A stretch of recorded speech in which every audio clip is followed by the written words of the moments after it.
What's up mga kaagre? So, kamusta kayong lahat? At nandito na naman ako, no? So, welcome back na naman sa aking YouTube channel mga kaagre.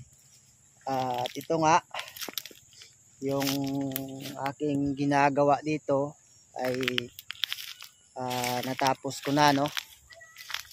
So, natapos ko na yung bago kong ginagawa na pagtanim ng sili nga mga kaagre, no? So ito nakatanim ako ng 168 piraso, no? 168 na puno ng sili. So yung ginawa ko dito sa gitna lang ng gitna lang ng tinaniman ko ng dragon fruit mga kaagre, oh. So ito may mga problema ka. May mga problema kaagad mga kaagre, no? So hindi talaga may iwasan pag mga baguhan, bagong gawa pa lang, no? Bago ka pa lang sa ginagawa. So hindi talaga may iwasan na may problema kaagad na sasalubong sa iyo.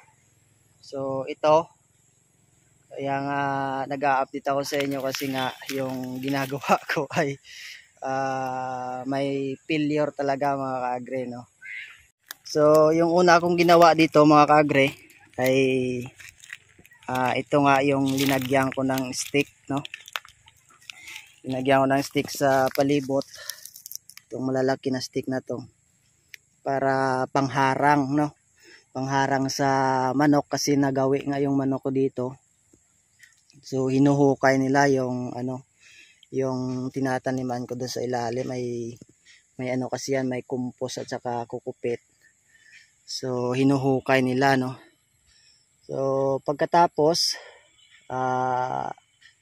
na solve na naman yung problema ko sa mga manok na to.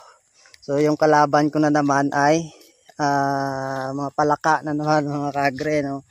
So pinupuntahan nila siguro paggagabi at dito sila natutulog kasi nga yung paikot ng yung ditong side na to ay malamig. So dito sila natutulog. So yung ginawa ko na naman ay linagyan ko na naman ng stick, no, dito sa loob, yung tatlo, para na naman ay hindi na mamasagi ng mga palaka. So nung nakaraang araw, umaga, ay may na-timingan ako dito, no? Nakita ko talaga na palaka pala.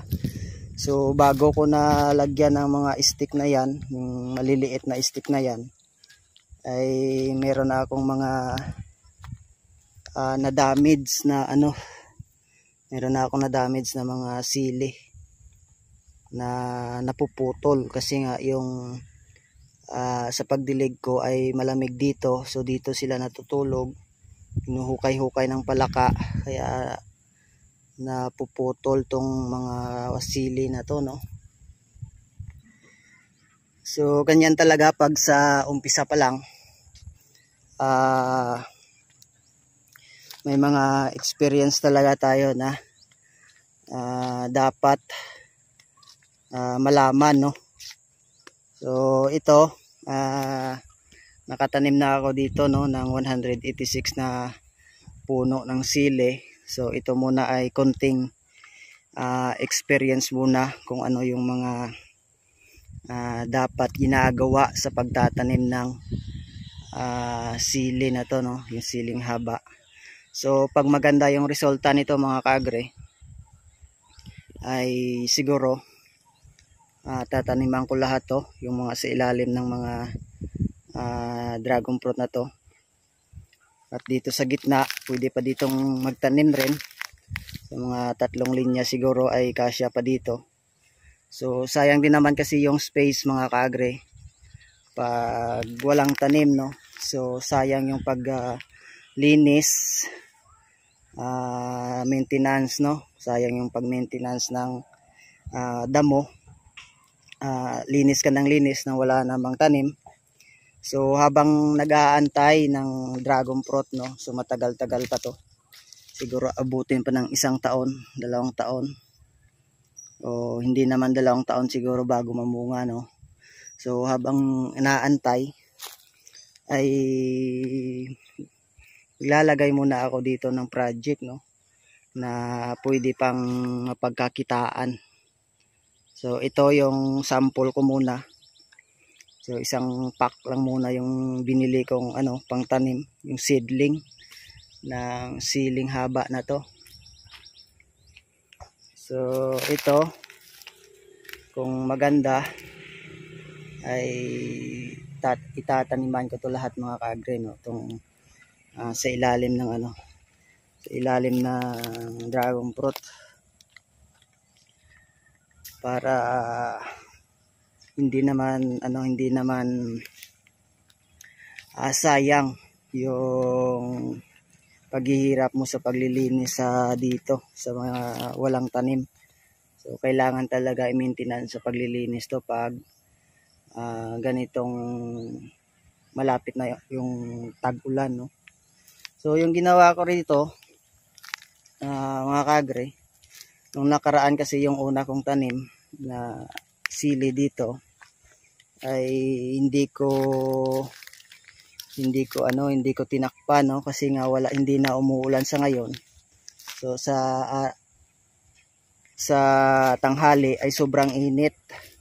So nung unang araw, ito din yung isang problema, no, isang experience ko rin na dapat i-apply sa susunod pag nagtanim, bagong tanim, no. So yung unang araw ay hindi ko linagyan ng takip dito sa itaas ng ganito. So yung balat na saging lang to mga kaagre. So yung nangyari ay nasunog yung mga dahon. So ito, nagsunog yung mga dahon ng mga una kong tanim. So medyo na-stress siguro sila, kaya medyo naghinto yung labas ng dahon. So yan din yung unang problema na experience ko dito sa bago kong ginagawa. Pero yung huli ko na mga tanim na ito, so nauna kasi yung doon na yung isang linya nauna ng 2 araw, tapos yung itong linya na to nasunod ko to. So ito ay pagkatapos ko magtanim ay nalagyan ko kaagad ng takip dito pag tanghali. So kaya ito tuloy-tuloy yung kanyang paglaki, no, tuloy-tuloy yung kanyang tubo, at saka hindi na sira yung kanyang dahon. So ibig sabihin ay ito yung magandang gawin, no, pagka tanim mo pa lang ay tatakpan mo pagka mainit, para hindi masyadong direct yung init sa kanyang dahon, no, sa kanyang katawan. So ayan, mga unang problema sa pagtanim ko ng sili, no, sa bago kong ginagawa dito mga kaagre. So ayun nga, pero tuloy-tuloy pa rin sa ginagawa at sa bagong experience na naman, no. So sayang din naman mga kaagre pag hindi ko tataniman, no, yung space na to.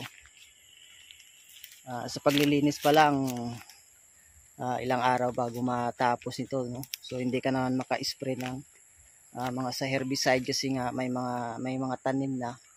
So delikado din, no, yung tanim mo pag nag-spray ka ng herbicide.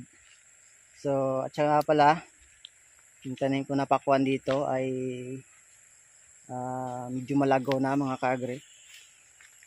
Yung ibang pakwan ko ay hinukay rin ng manok, kaya linagyan ko rin ng pangharang, no, ng stick. So every 3 days ay nag-aabono ako para tuloy-tuloy yung pagkain niya, no, pagkain niya ng abono. tuloy-tuloy yung paglaki niya, no. So ito na yung pakwan ko na tinanim. So 30 days old simula nung pagkatanim ko, mga kaagri, no. So ito, try ko lang kung maganda ba yung performance nito. So kung hindi ay siyempre hinto muna dito, at sa ako magtututok ako sa sa sili, mga kaagri, no. At yung dragon fruit ko na naman, mga kaagri, ay ang dami na namang ang dami ng suloy na lumalabas, oh. Sa 2, 3, 4, so 5 suloy na naman. So kailangan na naman to i-side pruning, i-pruning na naman, mga kaagri, yung aking mga dragon fruit na tinanim, no. So tinanim ko to ng nakaraang buwan, February ko to natapos itanim.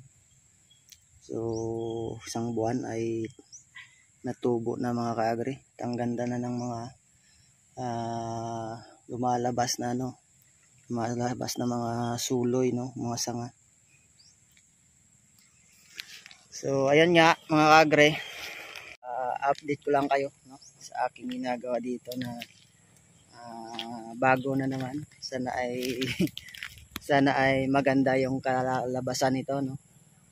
So nagdidilig ako ng aking bagong tanim na sili ay umaga at saka hapon, mga kaagri, kasi sobrang init na dito at wala nang ulan, no. Summer na summer na talaga, mga kaagri, kaya kailangan umaga at hapon magdidilig, no, magdidilig talaga sa mga halaman na bagong tanim. So pero okay naman pag may makikita kang mga improvement, no, sa mga sa mga ginagawa mo, kaya parang hindi ka makakaramdam ng pagod, no, sa araw-araw. So hanggang dito na lang muna, mga kaagri. Maraming salamat sa pag-antabay nyo sa aking channel, no. So hanggang sa muli, shout out sa inyong lahat at happy farming. God bless po sa ating lahat, mga kaagri.